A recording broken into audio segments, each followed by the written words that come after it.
knowing where my money is, where it's going, and what it's going to do just gives me a peace and a freedom that I can't replace.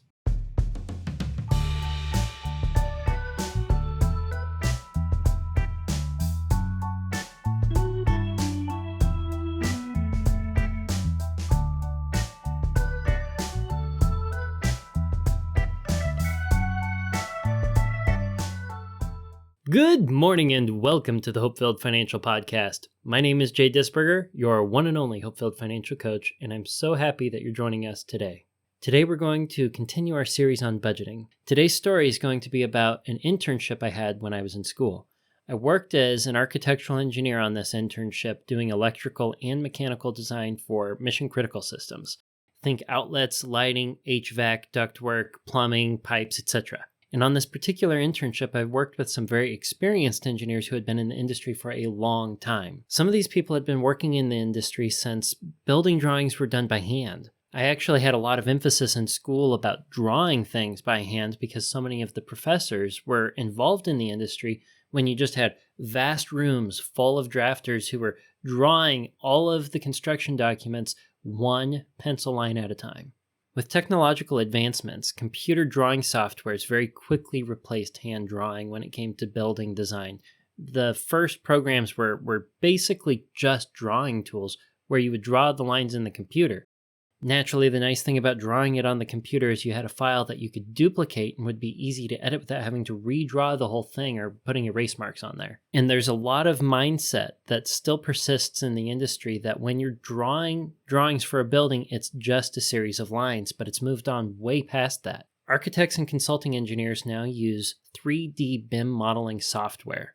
The 3D modeling software allows you to draw ductwork in all three dimensions, pipework in all three dimensions. It allows you to build a space so that you could even drop in your 3D model, put on a VR headset, and look around the room as if you're in it, the way it's going to look when it's built. This is incredibly powerful computer programming that is now used, and it's incredibly dynamic. It makes coordinating large projects much easier. You can predict clashes and things that could go wrong way more in advance when you do everything accurately in 3D. But it's a lot of work to draw that kind of stuff in 3D. It takes a lot of time. So while there's a planning benefit to be doing everything in detail in advance so that you know everything's going to work, it also takes a lot more upfront investment for designing and drafting and alike, as opposed to just drawing your intent with 2D lines on a piece of paper. Back to the internship. The experienced engineers, especially the one whom I worked under on this internship, would, when we were under a particular tight deadline, even if we were using 3D BIM modeling software, would say, okay, we don't have time to figure out how to route all of this stuff in 3D. Just use the two-dimensional lines in order to get it done and get it out the door. Now, it works. That's the way that we used to draw drawings in the past. So why can't we just continue doing that moving forward? Again, it takes a lot more time and effort to draw in 3D and get it all mapped out accurately, get elevations right and the like. But it also means that you might not have enough time in a really tight deadline to model everything you want to do in 3D. And for temporary purposes, sometimes I would be directed to just draw the detail lines. There's more than one design solution when you're designing a building that's going to serve the client well. Even in mathematics, there's multiple approaches to solve the same problem that are all equally valid. So I can't discredit the idea of just drawing detail lines on plan as being a solution, especially on a tight deadline.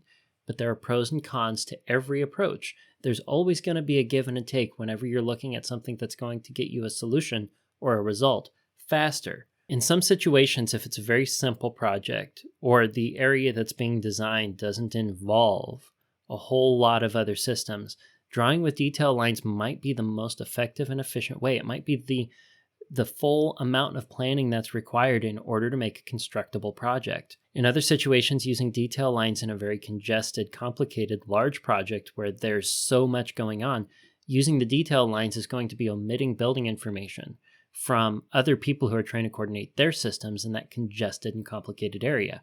In that particular situation, such design approaches would be inappropriate. I have found that in trying to put any product or service together, you're balancing basically three different things. And in those three things, you can pick two to be your priority, but not all three. One of them is going to be speed. How fast do you want it? You can have something fast. The second is going to be inexpensive. If you want something to be inexpensive, you don't want it to cost a lot relative to other alternatives. And the third is going to be quality. So you can have something that's inexpensive, but still high quality. It's just going to take a long time to produce. You can want something that's going to be high quality and you can want it fast, but it's not going to be cheap. And if you want something to be cheap and you want it done fast, well, you're going to have some takeaway on the quality. In the case of the detail lines, you're taking away the quality of the information that you're putting into the model in order to make something that was inexpensive and fast. And as mentioned before, sometimes that's a valid solution. Sometimes you don't need all that detail. You've passed the point of diminishing returns. In other cases, you really need to take the time to do something to the highest quality that's available. I want you to keep expense, quality, and time all in mind as we move into today's budget tip.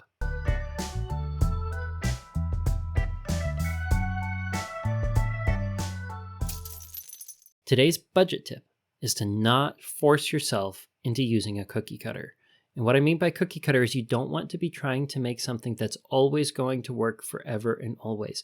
If you're trying to perfectly future-proof your budget and make it so that every month is basically the same, or you have a line item for everything that you'd ever expect to see in the future, even if you don't have it in there now, what you're doing is you're putting so much time and effort into preparation.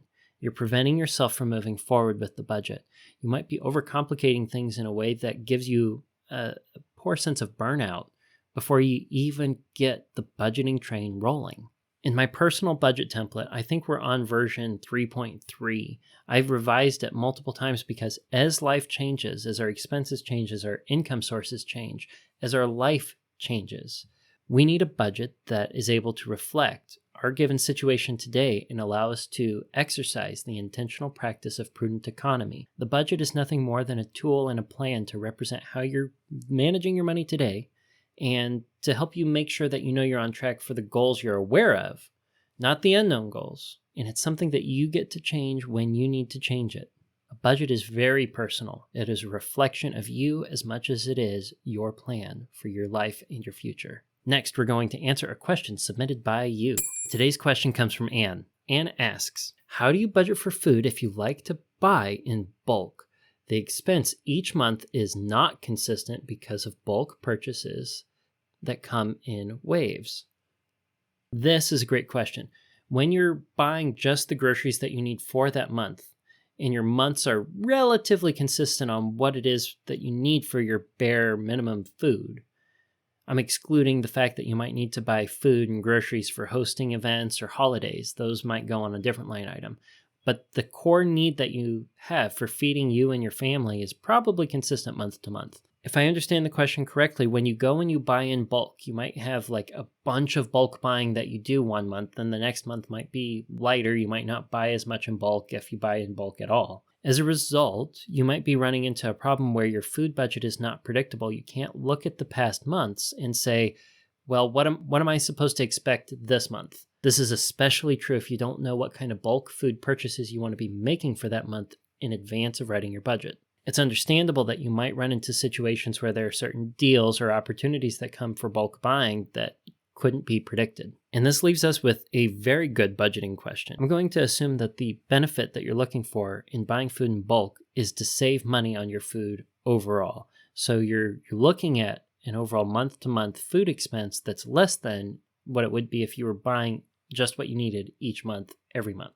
I'm also going to assume that you're buying perishable fresh produce and other groceries that are not going to be able to last beyond the month, something that you can't really buy in bulk. The way I see it, we have two genuine categories here. We have the food that you would buy every month that you can't buy in bulk, your regular monthly groceries, if you will, and then you have the bulk food. So in the budget, if it were me in your situation, I would just separate those two budgeting categories. We're going to say, for example, let's put $300 in the monthly food category. Let's make it less than the national average for your given family size. Let's then look at all of the other expenses and the discretionary income that we have left. Some of that needs to go towards buying food in bulk so that we can pursue that lower monthly food grocery budget line item that we established earlier. And in looking at the budget, you need to be saying, okay, how much can we spend on bulk food? Part of that decision-making process is going to be maybe, we're running low on rice, or we're running low on beans, or the freezer is running out of meat. Maybe we need to be buying a good chunk of beef, or even half of a cow. When you're buying the food in bulk, you can give yourself a limit as to what you want to be spending on bulk, kind of have an idea in mind what you might need, but give yourself a little extra room so that you can take advantage of those deals that you can't necessarily predict. The problem that you might run into is giving yourself this limit on the budget is going to restrict, potentially, the amount of bulk food buying that you may otherwise do that given month. But that should help keep you intentional with your bulk food purchases and not just taking advantage of deals for the sake of the deal itself. And when you run into a deal that would push your bulk food spending for that month beyond what you budgeted, if it really is something that you want to intentionally pursue, you can go back and figure out, okay, from what can I take away this month in the budget in order to increase how much I can spend on the bulk food? If you're married, you want to look at this with your spouse and make that decision as to what opportunity cost you want to exchange to take advantage of that particular deal that month, and do so intentionally. I hope that answers your question, Anne, and I hope that that helps you as you continue budgeting bravely in your future. Next, we're going to move on to the main topic and review the top 5 most popular methods for budgeting.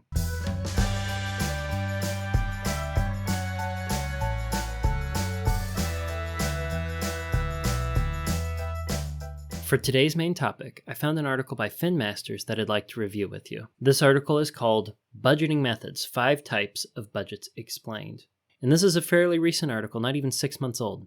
And before we get too far in, I want to say that I am not sponsored by FinMasters, nor any of the companies that we're about ready to talk about. The FinMasters article starts, "No one ever said growing up was easy. Every adult has to handle personal finances, and your budget is the core of your financial management strategy." Amen. Whether you're just learning to handle adult responsibilities, or you've been at it for decades, finding a budgeting method you can stick with and use effectively can help you achieve your financial goals. I really like the way that this article starts. Finding a type of budget that works for you and your family might not be as straightforward as you might think. There are lots of opinions about the right way to budget. That's really true. Let's explore 5 of the most popular budgeting methods and the pros and cons of each. Okay, scrolling down, the next section is why it's worth the time to find the right budgeting method. Last week's main topic that I covered on Tuesday was why a budget is important and why you need a budget. If this next section whets your appetite as to why budgets are important, I recommend that you go back and listen to last week's episode. 78% of Americans admit that they live paycheck to paycheck. It's like 8 out of 10 Americans, which makes them vulnerable to any financial emergency. Building and following a realistic budget is the key to break out of that paycheck to paycheck pattern. I agree. A budget will help you allocate money to specific categories and build an emergency fund. If you stick with your budget and manage it well, you'll soon be saving money for emergencies, pursuing goals like buying a new car or a home, or even preparing for retirement. Anyone who's been listening to the HopeFilled Financial Podcast for a while knows this article is speaking my language. A budget is only a tool. If you choose the right tool and use it well, it may help you. If you don't, it's nothing more than addition and subtraction. Budgets are often based on unrealistic expectations about money, and that makes them difficult for some people to follow. The key to the right budgeting method is finding one you can use on a daily basis and basing it on realistic numbers and expectations. I fully and wholly agree that it can be a major detrimental friction between you and a working budget if your expectations for you and your money are unrealistic. I'm very curious to see what the budgeting methods are in this article and to see how they say that it might help you be more realistic in your budgeting effort. As I'm looking at these 5 methods, I'm going to be approaching them from the basis of frugality, the intentional practice of prudent economy. And my reaction to them is going to be based on how frugal that kind of budget is going to help you become. Continuing on, 5 best budgeting methods. There's no right or wrong budgeting method. Choosing a realistic method that fits your needs will make it easier for you to follow your budget and realize the advantages of budgeting. As you read through these 5 budgeting methods, envision how each method would fit in your life and consider whether the method would fit your personality and financial situation. Just like I covered on the story for today's podcast, there are different approaches to solve any and every problem, and I'm not blind to the fact that there's more budgeting methods than just the zero-based budget that I introduced in previous episodes. The best budget is going to be the one that you can actually stick with month after month, year after year, and the one that gives you the most control over your money. The first is the zero-based budget. Hey, we're starting with my favorite. A zero-based budget is one of the simplest. I don't know if it's necessarily the simplest, but it's fairly straightforward. You subtract your expenses from your income. The goal is to have $0 left once you subtracted your expenses. A zero-based budget is ideal for those who have a predictable income and fairly predictable expenses. You start your income at the beginning of the month, or whatever time period you need. You list each expense for the time period and subtract it from your income. If you have any leftover income that doesn't fall into a specific category, you need to allocate the money. The idea is to allocate each dollar until you reach 0, which is where the name zero-based budget comes from. With this method, one large unexpected expense can throw your math completely off course. If you go with the zero-based method, it's a smart idea to have an emergency fund or cushion in your checking account. On the other hand, it forces you to track every expense so you know where your money is going at all times. If you're not watching on YouTube, the next thing that the article has is a little example where they write $4,000 income up top, and they have probably about a dozen lines underneath that list expenses that all total $4,000. 4,000 minus 4,000 equals 0. So now they list the pros and the cons of the zero-based budget. The first pro is that it forces you to track all income and expenses. The second pro, this is ideal for those with predictable income and steady expenses. The cons, one unexpected expense can throw off your budget. 2, you must predict your expenses accurately and thoroughly. So let's talk about this for a moment. It is easier to run a zero-based budget when you have a predictable income and you have predictable expenses. It means that you can look at last month and you can try to make it sort of cookie cutter and just copy last month's budget over and then modify it. That makes it go very fast. And if you have a variable income, you can still do a zero-based budget. What you're going to want to do is probably work 1 month ahead. Make it so that last month's income is roughly equal to the buffer that you have in your checking account and budget that money.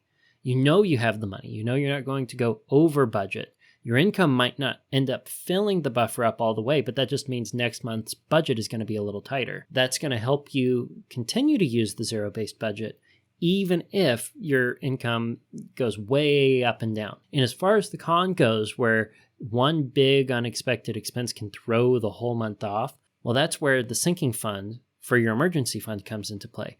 If the big expense is genuinely an unexpected emergency, say there's a huge leak in your roof because it got struck by lightning and you need to get that fixed really fast, and for some reason your homeowner's insurance isn't going to cover it, or the deductible on your homeowner's insurance is a sizable expense, you can take that from your emergency fund and pay for it, move on. It doesn't have to bring your whole budget crashing down. It just means that you're adding a positive to the budget by moving some of the money out of your emergency fund, and you're adding an equal negative that is going to cover that unexpected expense.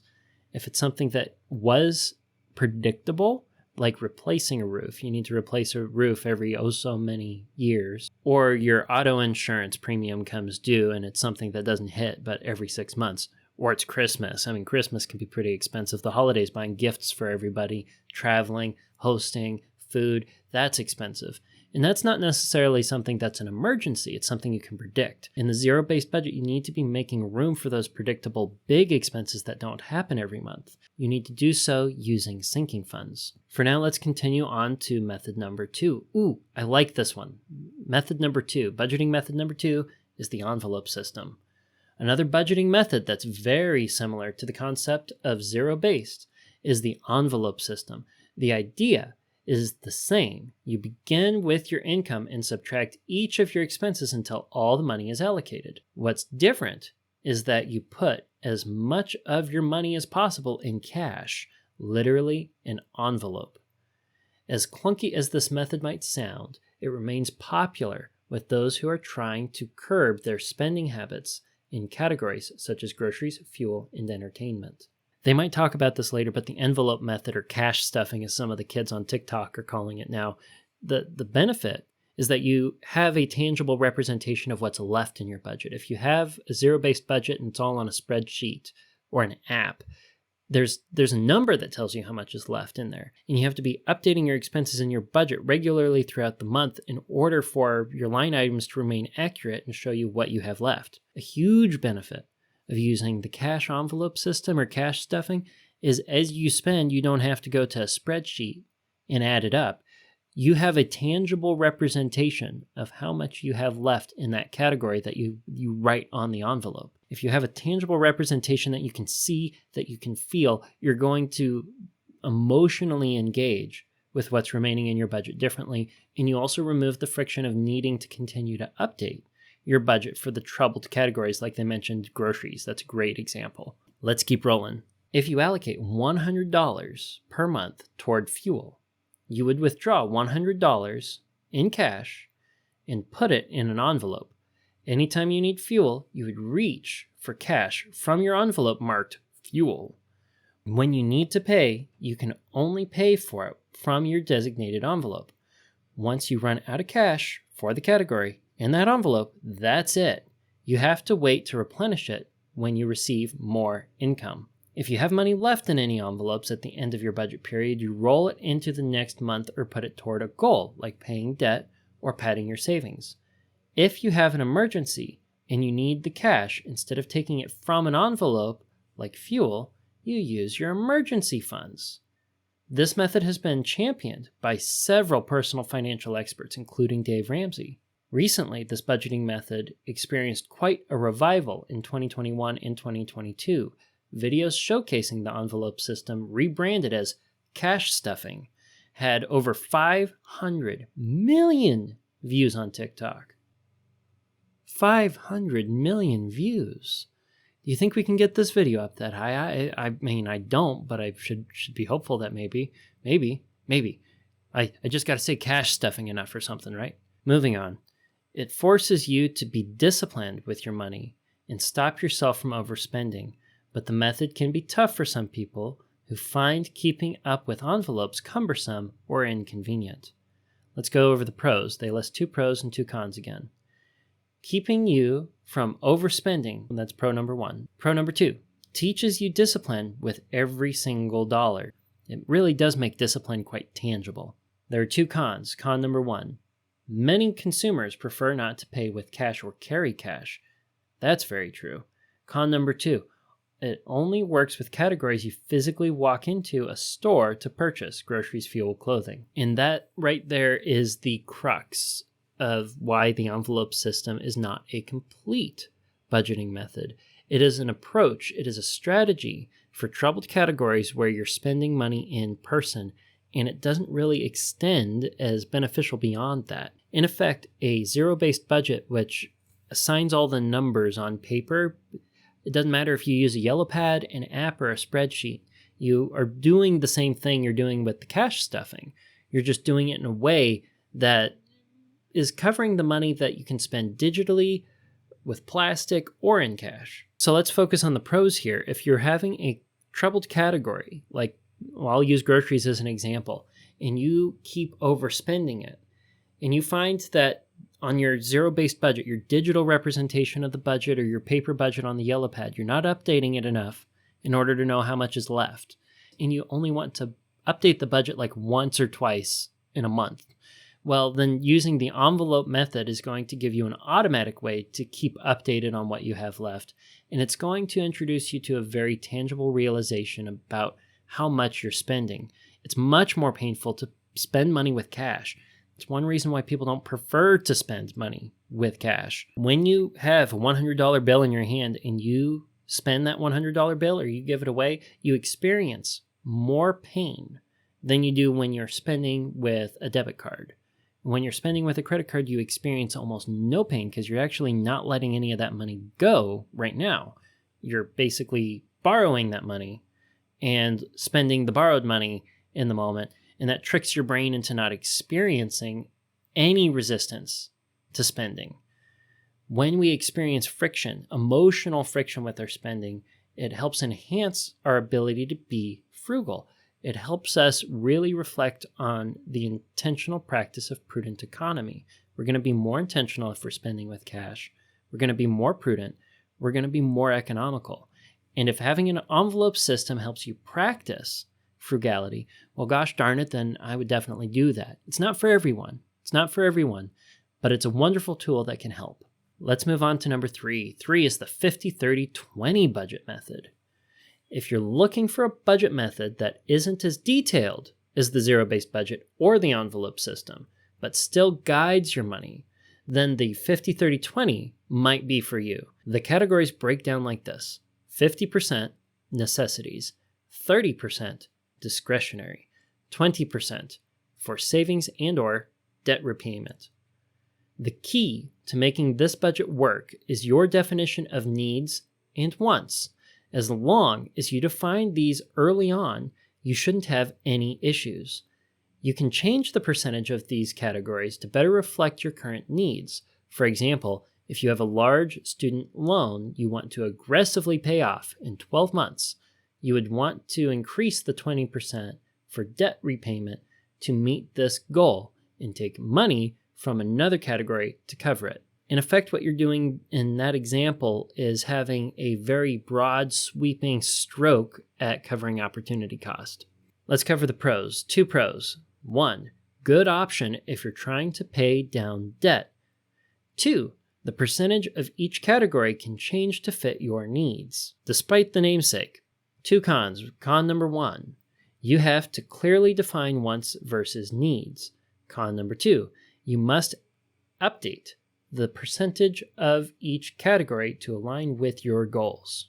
Okay, so you are, in a sense here, assigning every dollar a mission, but you're just not doing it $1 at a time. You're not being as detailed as the zero-based budget. This does introduce a challenge that the cons did not cover. In a zero-based budget where you're detailing out what it is that you're spending money on, it makes it very clear when you have reached your limit for particular spending. If you have your needs defined and you're spending money on needs, and we'll use groceries as an example, and you ended up getting a bunch of coupons, finding a bunch of sales, or purchasing more food in bulk that month, you can very easily, and without knowing it, because it's hard to keep that up to date, exceeding 50% of your spending on needs, or whatever percentage you assign for your necessities. When you do that, when you're covering your big chunks, well, where's the money got to come from to meet the rest of the needs? Where's the money going to come from to meet the rest of the necessities? It's got to come from your discretionary,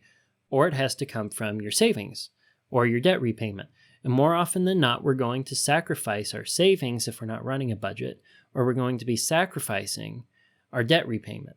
When you're running this kind of budget, you might actually be able to, when you're looking at the numbers, take away from the discretionary and say, well, the discretionary is where my wants live, and I need to be covering my needs and saving and paying off debt. Well, those are going to be falling under more needs, even though they're not a need today.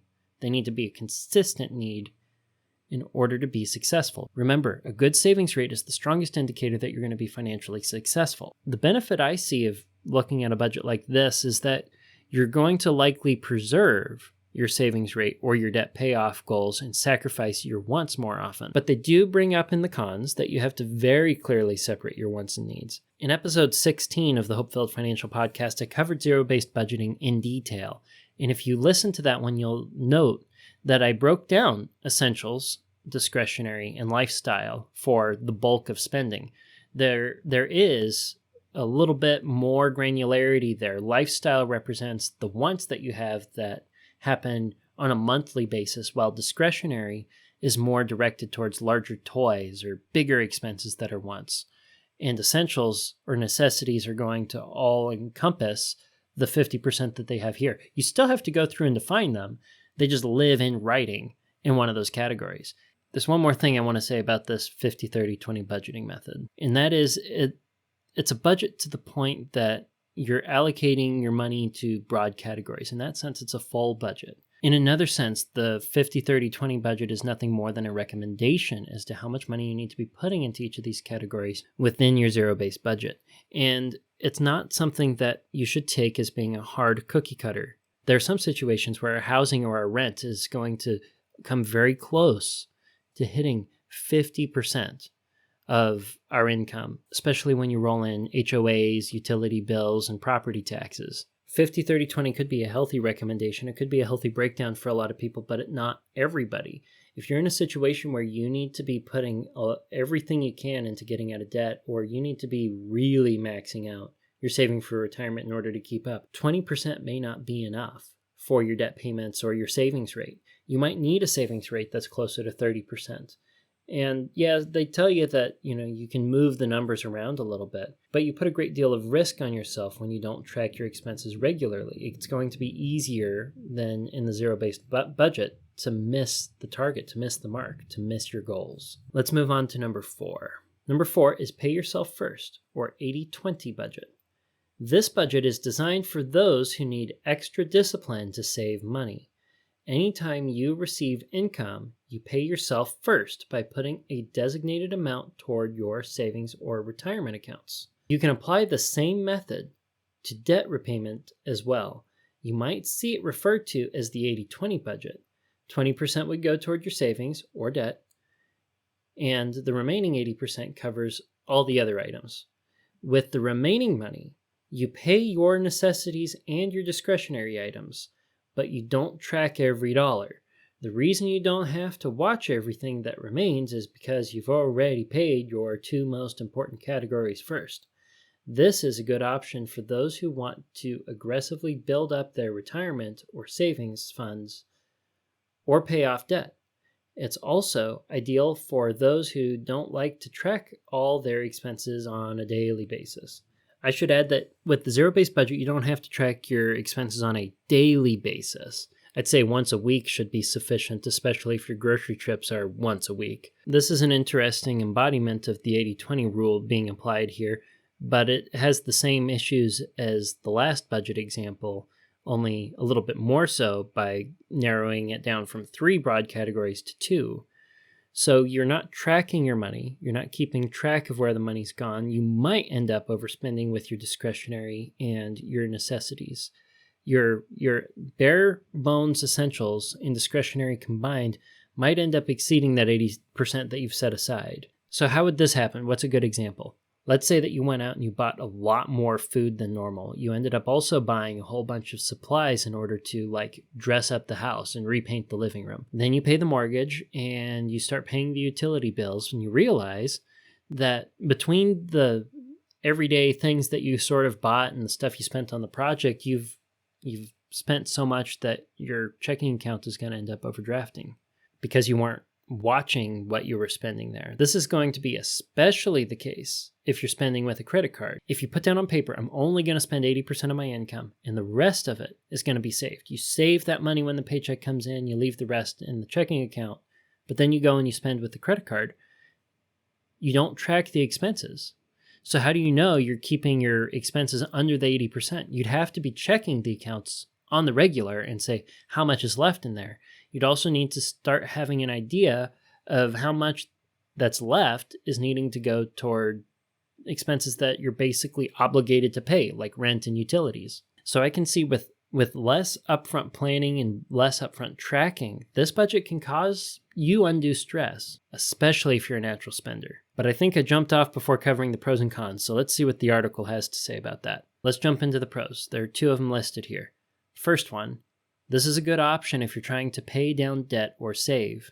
I agree that prioritizing your saving or saying this is what I need to save and I'm going to save this first, or I need to spend this much on paying my debt down and doing that first before other expenses can help you, stay true to that. The thing that you're going to run up against that I would be afraid of is not covering your four walls if you're prioritizing your savings over your four walls. Jumping back in, pro number 2, you don't have to track every expense.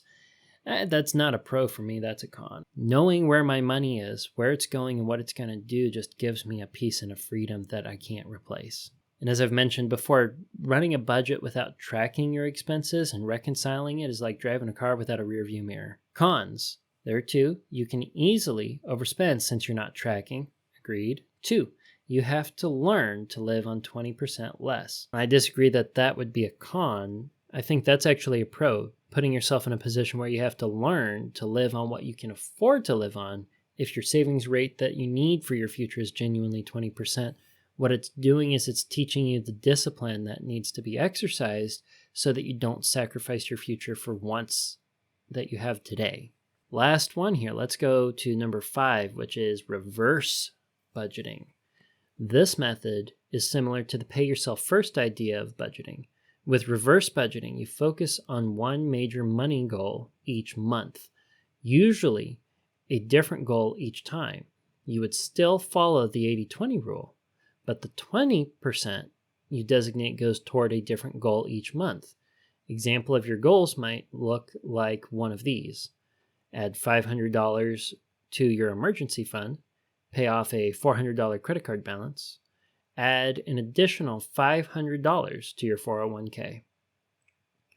Once you put the designated amount toward your goal, your remaining income covers the rest of the expenses. Like the 80-20 budget, since you've paid yourself first, you don't have to track every expense going in and out. Like the pay yourself first, this is ideal for those who don't want to bother with tracking every expense but need aggressive measures to achieve their goals. Pros, there are 2, simple to use and follow. Okay? 2, you can aggressively tackle big money goals. Cons, first, easy to overspend because you're not tracking. Again, agreed.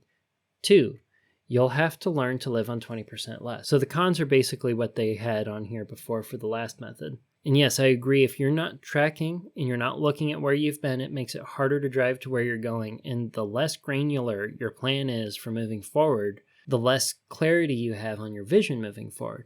I do want to comment on this idea of having a very precise focus with all of your discretionary saving. If you focus all of your saving, or the 20% of your income that's mentioned in the budget, on just one goal at a time, you're probably going to hit that particular goal, and you're probably going to have a strong why behind it. I like that. What I don't like is you might be sacrificing on other goals that you don't need to have such intense focus for. An example would be retirement. Let's say you're in your 20s or so, maybe even 30s, and you're saving for retirement. You want to retire when you hit 70. If you're working on saving for retirement and you're investing, you have a good plan, you really don't need to be setting aside that much every month in order to get there. If you're like 18, for example, and you started earning money and you wanted to open a Roth IRA, you could probably make it to retirement saving as little as $100 a month. Now, that's not a recommendation, that's just a possibility. But the fact remains, if you're at 18 and you start charging all of your focus into goals that are more temporal today, and you start ignoring the goals for tomorrow, you might end up delaying that goal to the point that it becomes something way harder to tackle. Time is very powerful, and if you have something that is a goal way down in the road, like saving for retirement, by making little baby steps toward that goal and investing a little bit every month or from every paycheck, you're effectively walking toward that goal in a way that's much more manageable. It's like eating an elephant. You don't eat an elephant all at once. You eat an elephant one little bite at a time. And when it comes to the long-term savings goals, I think you can do more than one every month. And for the last 2 budgeting methods that were mentioned, I want to add that I don't feel like they fully embody a budget method on their own. There's not much of a medium where things get put down. The zero-based budget has very clear medium. When you're writing out the expenses, it's clear. In their words in this article, it's simple. The others here are a little bit more abstract, and they make it difficult to be as intentional as you can be with the zero-based budget. But there are lessons from all of them that we can apply to the zero-based budget in order to make our budgeting better. Every budgeting method we talked about today may be a full solution or a solution in part that needs to be combined with another. And the way you combine your budget methods, the way that you think about it, needs to be specific to you and how you function. But there are things that I believe also have a universal truth to them. Part of the universal truth I understand about budgeting is if you're not planning with everything and you're leaving something on the table, it leaves a space for a gray area. It leaves a space that's lacking clarity. It leaves a space that's lacking intentionality and thus frugality.